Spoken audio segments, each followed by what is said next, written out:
por isso que nós temos a grande honra de estar com o Frei aqui, e eu quero quebrar todos os protocolos e passar para Adriano Diogo a honra de fazer a primeira pergunta para o Frei. Adriano. Frei, eu vi a sua gravação a respeito de católicos que estariam rezando contra a saúde do Papa, coisas absurdas, né? E domingo o Papa teve alta, Papa Francisco, né, Bergoglio, teve alta e já fez uma saudação no Vaticano com toda a dificuldade, ainda com aquele catéter de respiração nasal. Parece que o clima deu uma melhorada, né? Então, eu mesmo, né, que sou um católico da velha guarda da teologia da libertação, sou da mesma geração que o padre Júlio Lancelotti, e Dom Angélico, que é essa turma aqui de São Paulo, de Dom Luciano. Eu queria que o senhor... eu vi até uma coisa positiva da Igreja Católica, que eu vi toda a cúpula da CNBB gravar um vídeo favorável que não se mexesse na lei da ficha limpa, né, para não prejudicar, porque o Bolsonaro poderia ser beneficiário. Eu queria que o senhor fizesse uma análise tranquila. O senhor é frade, é frei. O que está acontecendo com a Igreja Católica hoje? Por que o Papa Francisco ficou tanto tempo lá e aqui a Igreja do Brasil parece que cada vez está mais recrudescida? Aqui em São Paulo, a nossa vida é muito difícil. O padre Júlio mesmo, um coronel, essa semana, vice-prefeito, foi ameaçar ele lá no Belém. Ele teve que enfrentar o coronel Melo. Como é que o senhor vê essa nossa trajetória tão difícil aqui no Brasil? Por que nós estamos sofrendo tanto? Nós que viemos daquela geração maravilhosa, desde Dom Helder e todos aqueles bispos maravilhosos, né, que seguraram a ditadura, que enfrentaram a ditadura, que fizeram a teologia da libertação, que criaram um novo país. O que aconteceu com a nossa igreja? Olha, Adriano, eu acho que assim, vamos pegar pelo que está acontecendo neste momento. Nesse momento, tem uma avaliação muito clara da extrema-direita e de uma parte da direita, mas hegemonizada pela extrema-direita, de que é o momento de ganhar base católica para o projeto deles, ganhar eleitoralmente a base católica. Eles têm uma boa base evangélica com eles, e eles têm uma avaliação de que eles perderam a última eleição entre os católicos. Então, eles precisavam ter um líder de massa que envolvesse os católicos, uma grande massa de católicos, e que não aparentasse nada de ideologia, que fosse uma coisa limpinha, e aproveitaram o carisma do Frei Gilson, ele realmente é carismático, aproveitaram, ele fala uma linguagem que o povo entende, aproveitaram que ele é muito ativo nas redes sociais e tem uma retaguarda de rede social muito forte, se aproveitaram de uma devoção popular que existe muito forte entre os católicos, especialmente os de meia-idade para mais, e aproveitaram desse problema que as pessoas estão sentindo, muita solidão, as pessoas se sentem muito sozinhas, muito abandonadas, esse mundo assim meio incompreensível para as pessoas, que gera uma grande insegurança, e muita gente nessa insegurança entra em situação de ansiedade, e a ansiedade, isolamento, né, individualismo pesado que nós temos. Então, eles se sentem protegidos no pior momento da ansiedade, que é a insônia da madrugada. Eu acho que isso aí tem psicologia social por trás, estudando isso. E aí o Frei Gilson estourou com esse público, e aí a gente, primeiro ficamos analisando o que estava acontecendo, a gente vem acompanhando há mais tempo, mas quando ele usou o texto bíblico para justificar o injustificável, inclusive pelo próprio texto bíblico, né? a desigualdade entre homens e mulheres, aí eu comecei a ser pressionado, vamos dizer assim. Eu não gosto muito de entrar nessas polêmicas, tem muito o que fazer, trabalho com movimento social, trabalho com movimentos pequenos agricultores, com muitos projetos que a gente está desenvolvendo no campo, trabalho com movimentos pequenos agricultores a nível nacional, e estadual, e a gente também se envolve no trabalho de base direta. Não estava com vontade de entrar nisso. Mas quando as companheiras e as irmãs começaram a dizer assim, pô, Frei, tu vai ficar quieto diante disso aí? O cara escolhambou com nós, eu digo, não, aqui não, aqui o profetismo fala mais alto, a vontade da gente acabou falando mais alto, e eu entrei não numa polêmica, mas numa demarcação de uma posição, de que a posição dele não era única e, inclusive, era incorreta sob vários aspectos, inclusive do método de interpretação bíblica estava incorreto, a interpretação de um texto de 3.500 anos atrás, trazendo a literalidade para os dias de hoje, está incorreto, e estava incorreto o conteúdo também, inclusive no próprio texto bíblico. Eu achei que tinha que fazer isso.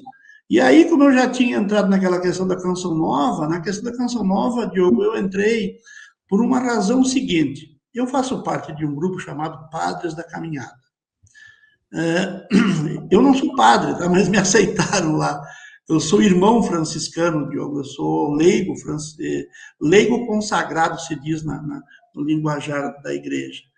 Então, aquela questão lá da Canção Nova, a Canção Nova deu uma derrapada jurídica e administrativa, e daí saíram acusando a Teologia da Libertação, não tinha nada que ver.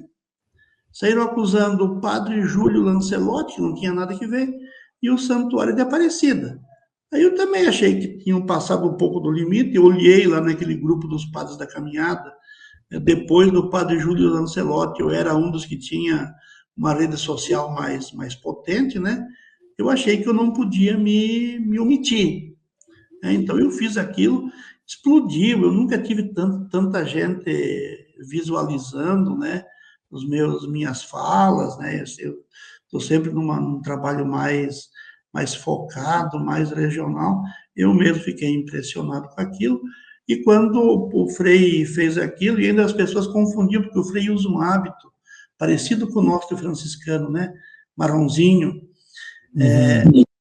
que é o hábito também dos carmelitas tradicionais, né?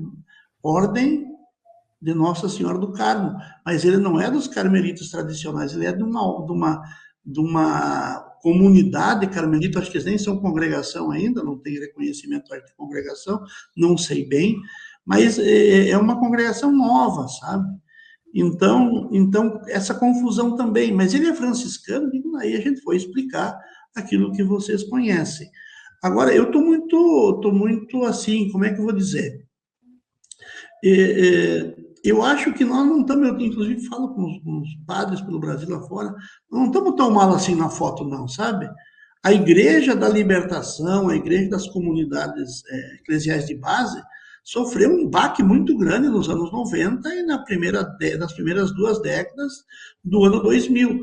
Mas a chama ficou embaixo da cinza, sabe? E não morreu, pelo contrário, resistiu, aprendeu a resistir, e hoje, sabe, ela está voltando com uma força muito grande.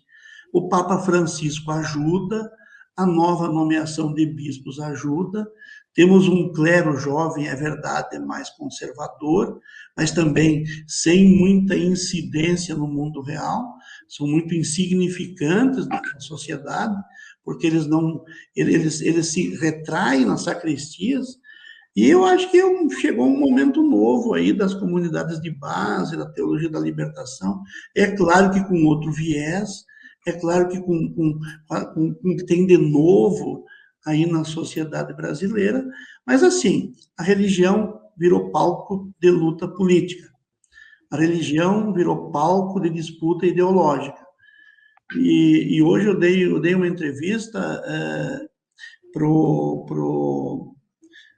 professor Viaro, né? Isso. Eu dei uma entrevista, me pediram uma entrevista, o que vai sair? Eu não sei, acho que coisa boa não vai sair, pro povo, sabe? Que é o mais... Para onde? Para onde? Cortou Gazeta do Povo. O Gazeta do Povo do Paraná. Nossa Senhora! Não Um vai dos ser jornais, coisa né? boa. Não, Vai claro ser que não. coisa. Eu quis mostrar para eles que eu não tenho medo, né? Claro, claro, claro, com certeza. E aí eu falei para eles, eu disse assim, olha, eu quero que vocês saiam para o limpo. O jornal de vocês, o Frei Júlio, o Dom Adair, que parece que só quem tem ideologia somos nós, né? E eles não Claro. têm. Que só nós temos opção político e partidária, que eles não têm. Que nós temos opção eleitoral e que eles não têm. Não, todos nós somos cidadãos. Inclusive disse para eles, tenha coragem de tirar o hábito e vir, e quando vai falar contra o comunismo, quando vai falar contra o PT, quando vai falar contra a teologia da libertação, arranque o hábito e vai civil, né? Para Claro. distinguir claramente as duas situações.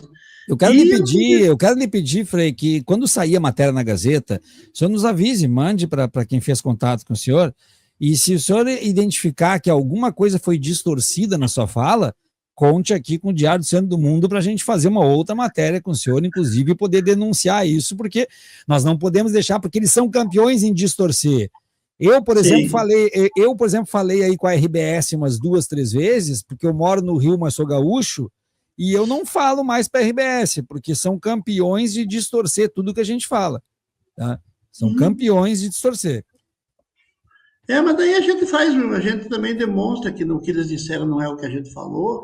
Eu não tenho medo, não. Mas assim, só para completar ali com o professor Diogo, eu estou bem. Eu sei que muita coisa mudou, muita coisa alterou.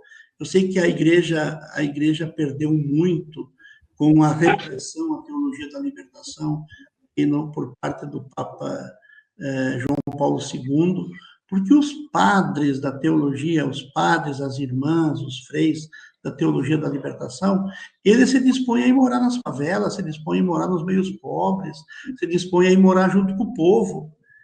E esses padres formados depois, eles querem paróquias ricas, eles querem bem-estar, eles não vão no meio do povo. Ficou o campo livre para os evangélicos trabalhar. Então, a própria igreja teve uma perda muito grande por não estar presente.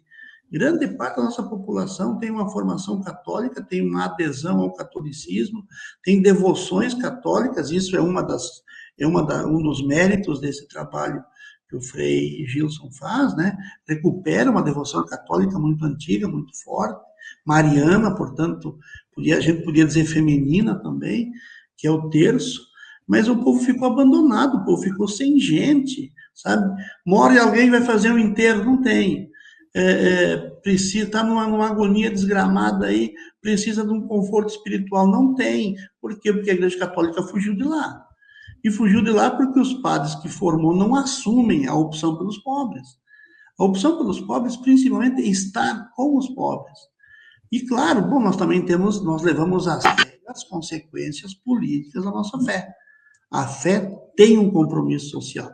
Eu disse lá hoje para o entrevistador, eu disse assim, olha, o que me parece do Frei Gil é que ele tem um catolicismo de uma perna só o espiritual. Eu disse, a igreja tem uma doutrina social. Não é assim, se eu quero, eu faço, se eu não quero, não faço. É doutrina. Exige adesão, sabe? E a doutrina social não tem nada a ver com teologia de libertação. A teologia de libertação é muito mais concreta e direta que a doutrina social da igreja. Mas se aderisse à doutrina social da igreja, que tem muitos elementos muito bons e muito interessantes, e que ela foi evoluindo ao longo da história, opção pelos operários, opção pelos camponeses, cuidado com a casa comum, os direitos dos trabalhadores, o destino universal dos bens, assumisse isso. E enquanto ele não assumir isso, ele não é católico pleno. Eu falei hoje, né? Sim. Porque ele assume a espiritualidade. Eu disse assim, a doutrina social da igreja tem o mesmo peso que a doutrina da igreja una, santa, católica, apostólica, tem o mesmo peso do dogma de Jesus, verdadeiramente Deus e verdadeiramente homem, tem o mesmo peso dos dogmas marianos, é o mesmo peso, é uma doutrina da igreja. Agora eles pegam, descartam isso e dizem para as pessoas que ser católico é só rezar terço, não é. Felizmente não é, né?